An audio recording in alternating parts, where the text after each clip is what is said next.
2020 मध्ये 5 लाख महिलांवर बलात्कार झाला आणि त्याला मारण्यात आलं।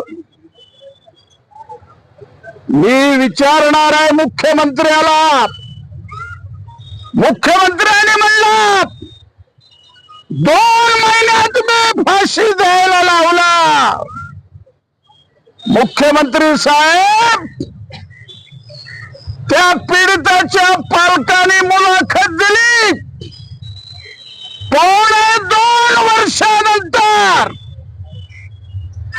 फास्ट ट्रॅक कोर्टाने निर्णय दिला, पण तो आता हायकोर्टात जाणार, सुप्रीम कोर्टात जाणार, राष्ट्रपतीकडे जायचा अर्ज मागणार।